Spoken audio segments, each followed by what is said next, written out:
Hey everyone, welcome to the Everyday Human Podcast. My name is Easton Taverna. Each day I'll share a reflection written by me and inspired by literature, poetry, music, movies, video games, and more. And after that, I'll share a prompt for you to write your own reflection. Together, we'll explore what it means to be human.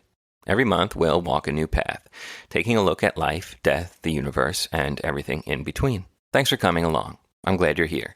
For more, visit eastontaverna.com or join me on Instagram at _everydayhuman. Hello everyone, Easton here. It's January 25th. I hope you're doing well. Today's reflection is titled, That Which Makes You Happy, and it was inspired by Sylvia Plath's The Bell Jar. I first read Plath probably in high school, and then some more in undergrad and college back in Stony Brook. I've gone back to it over the years, and especially for this book, when I was looking at some quotes by her, considering them and where they might fit in.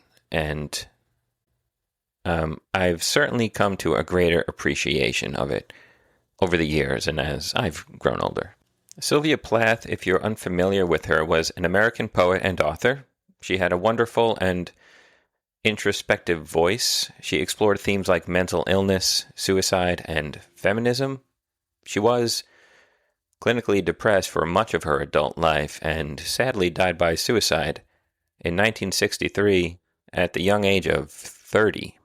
She did end up winning the Pulitzer Prize for Poetry posthumously in 1982. Her writing was powerful and certainly worth checking out if you haven't read it. All right, let's get on to the quote from the bell jar. A keen wind that had been hiding itself struck me full in the mouth and raked the hair back horizontal on my head. I was descending, but the white sun rose no higher. It hung over the suspended waves of the hills, an insentient pivot without which the world would not exist. A small answering point in my own body flew towards it. I felt my lungs inflate with the onrush of scenery, air, mountains, trees, people. I thought, this is what it is to be happy. And that's the end of the quote, and that just reminds me a little bit of the Kurt Vonnegut reflection that we did the other day, where we explored what it means to slow down, stop, recognize when you're happy and say, if this isn't nice, I don't know what is. Okay, on to the reflection. You are promised a great many things that are supposed to make you happy.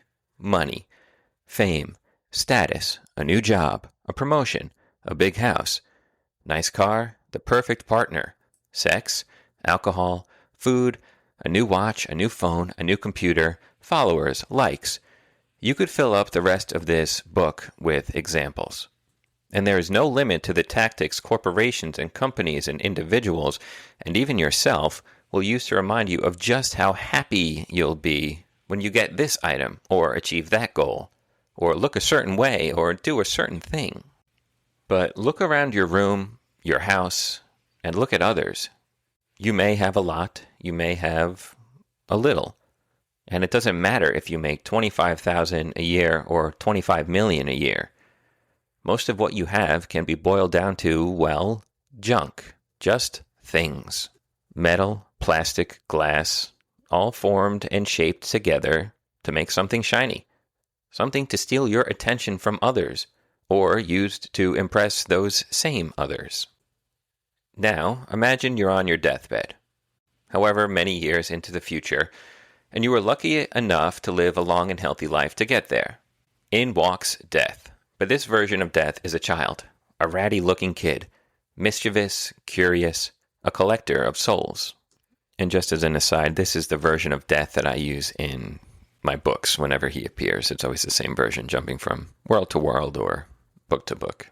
And as your breathing speeds up and becomes shallower, takes on an irregular pattern you're not used to, Death tilts his head to one side, shaggy hair covering his eyes, and he asks you a question, because, of course, he's curious.